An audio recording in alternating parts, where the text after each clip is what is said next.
meus amigos, meu nome é Edmar Santos, é um grande prazer estar falando com vocês mais essa vez, e sou médico cardiologista, e antes de passar o vídeo, gostaria de deixar claro que esse canal não recebe nenhum patrocínio de indústria farmacêutica, não recebe patrocínio de indústria de vitaminas, nem indústria de equipamentos, nem de planos de saúde, nem também damos cursos online para nada nem para ninguém. O objetivo do canal é único e tão somente divulgar conhecimentos científicos para aquelas pessoas que têm capacidade de absorvê-los, né? Então também não adianta, não quero crescer o canal baixando o nível dos posts, né, do que a gente coloca. Se você não entende nada do que a gente fala aqui, infelizmente tem que buscar um outro canal que tenha uma linguagem um pouco mais acessível, né? Eu não posso mudar meu jeito de ser, infelizmente, não tem como, né? Hoje eu vou ler para vocês um artigo que foi publicado precisamente ontem no JACC, que é o Journal of American College of Cardiology. É um dos periódicos mais importantes na área de cardiologia, né, americano, ligado ao American College of Cardiology, e que é sobre a metformina, né? E o título da análise é O uso de metformina e resultados em pacientes com diabetes tipo 2. Esse ensaio foi desenvolvido pelo professor Melvin Rubenfeier, né? Que ele é médico e fellow da American College. Para começar a falar sobre esse ensaio, eu vou fazer uma breve síntese do que está em torno disso, né?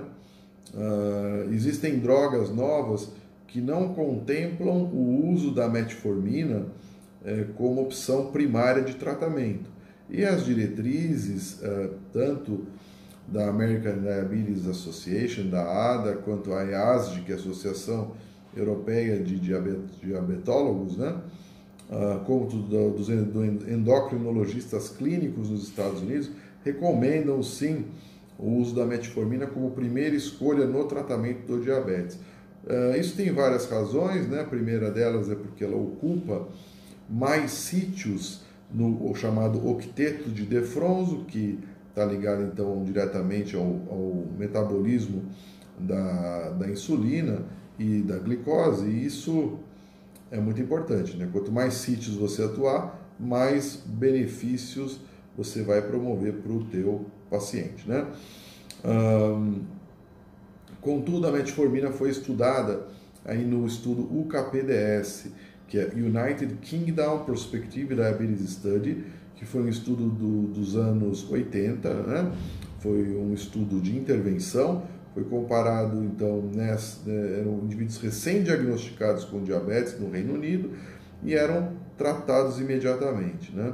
Foi comparado um grupo, tratamento um pouco mais agressivo versus dieta, né? Essa que era uma ideia, né? E a primeira publicação dele foi no Lancet, que é um periódico inglês famoso, em 1998, 10 anos do UKPDS. E ele mostrava que havia uma redução de eventos microvasculares, e aí é importante saber o que são: neuropatia, retinopatia diabética e nefropatia do diabetes, mas não redução de eventos macrovasculares, infarto, AVC e morte cardiovascular, né? Contudo, em análise de subgrupo desses pacientes, quando você analisava tratamento um pouco mais agressivo, que era com sulfonilureias, né, as sulfas, com insulina, o resultado era melhor do que quando comparado com metformina e outros fármacos, né? Então deu uma ideia de que ser mais agressivo poderia promover benefício cardiovascular, o que não foi confirmado em meta-análises a posteriori. E aí ficou assim: como 50% dos diabéticos morrem de doença cardiovascular, ficamos com um problema grave, né? Um problema de que, poxa, a gente consegue controlar o diabetes, diminuir eventos microvasculares, mas não diminuímos eventos macrovasculares, né? E isso acabava sendo bastante frustrante para quem cuida do diabetes. Até 2015, quando em Estocolmo, no EASD, surge o estudo EMPA-REG, que mostra a redução de desfechos cardiovasculares pela primeira vez, de uma forma inequívoca, num ensaio clínico randomizado. Os espectadores do EASD levantaram e bateram palmas por 5 minutos, uma coisa que, para quem estava lá, é inesquecível. Mas depois houve a apresentação do estudo Canvas com a canaglifosina, o EMPA-REG era com a empaglifosina, e depois o DECLARE, todos vão no mesmo sentido, no mesmo sinal de redução de desfechos cardiovasculares, tanto que hoje já constam até em bula remédios que conferem proteção cardiovascular. Esse grupo de drogas, então os inibidores SGLT2, transformaram-se em remédios para quem tem doença cardiovascular de primeira escolha, obviamente, né? Nessa sequência, logo depois veio o estudo LEADER com a liraglutida e o SUSTAIN 6, que é com a semaglutida. Também mostraram redução de desfecho, o MACE, né? Combinação de infarto não fatal, AVC não fatal e morte cardiovascular. Contudo, o LEADER e o SUSTAIN 6 não demonstraram redução de internação hospitalar por insuficiência cardíaca.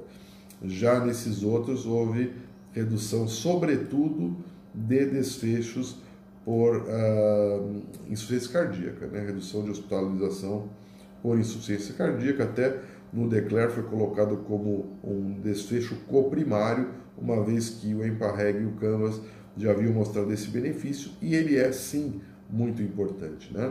Haja vista que pacientes com insuficiência cardíaca, eles em 5 anos a taxa de mortalidade chega igual a 50%.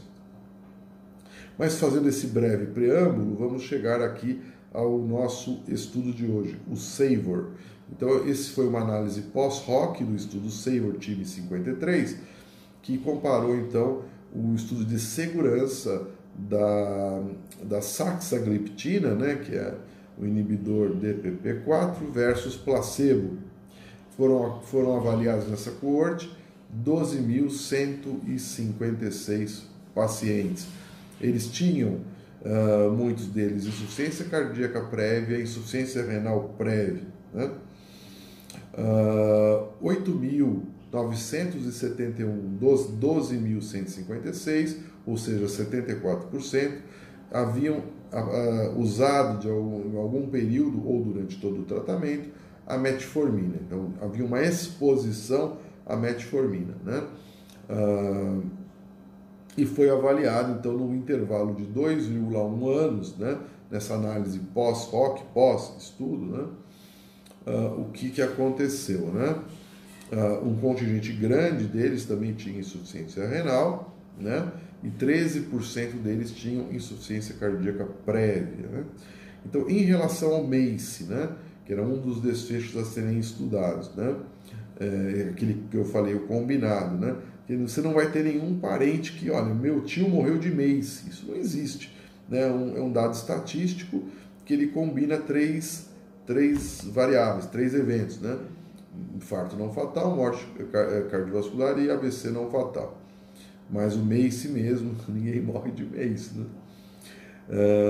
Mas foi negativo. Não mostrou, a metformina não mostrou nessa análise pós-hoc, sobre o estudo SAVOR, benefício em redução de MACE. Para a morte cardiovascular, sim, houve benefício. O hazard ratio foi de 0,68, variando de 0,51 a 0,91. A verdade está entre 0,51 e 0,91.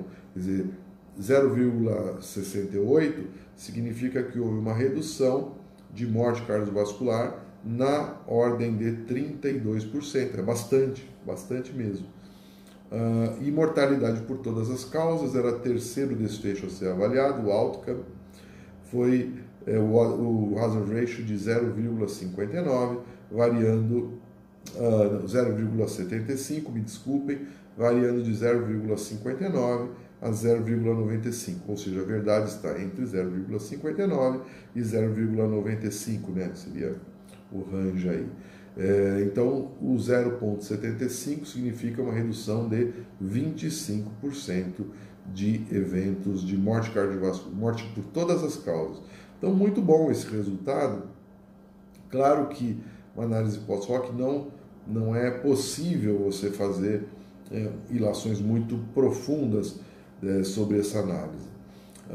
Mas, de qualquer jeito, é necessário que façam ensaios clínicos randomizados, sobretudo em pacientes com insuficiência cardíaca, também para a metformina isoladamente, né? Parece ser plausível aí, né? Porque como não reduziu o MACE, mas reduziu morte cardiovascular, provavelmente, assim como nos estudos relacionados aos inibidores SGLT2, deve ter sido por redução de insuficiência cardíaca, né? Possivelmente, muito possivelmente. Contudo, existe um dado que faz um pouco a gente desconfiar disso, que foi que nos pacientes que já haviam apresentado insuficiência cardíaca prévia e doença renal crônica mais grave, esses desfechos que deram positivo não foram vistos, né? Então, a princípio, a ideia central é o seguinte: você inibindo a glicotoxicidade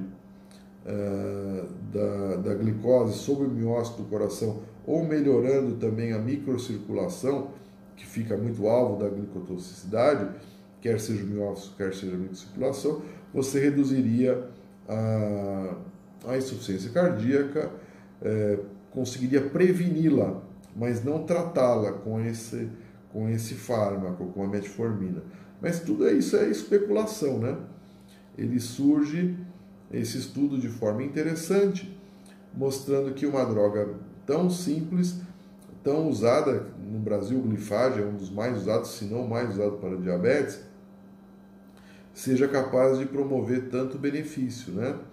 Ainda que não reduza o MACE, mas certamente ele se encontra como primeira linha no tratamento do diabetes, e hoje temos associação desse fármaco com inibidores SGLT2, de tal sorte a ser um dos tratamentos preferidos aí no caso do diabetes, sobretudo aquele com múltiplos fatores de risco cardiovasculares ou com doença cardiovascular já estabelecida. Muito mais até pelos inibidores SGLT2, mas também aqui nos pacientes que ainda não têm insuficiência cardíaca pela própria metformina. Não é um estudo que responde a todas as questões, mas julgo que ele ajude-nos a formar uma narrativa de convencimento aí, né? Do que é melhor para o nosso paciente diabético, que em geral já é de alto risco cardiovascular, como disse, 50% a 60% deles morrem do coração, e que nós temos opções hoje bem melhores que tínhamos no passado, na época do KPDS, não é mesmo? Um grande abraço, até breve.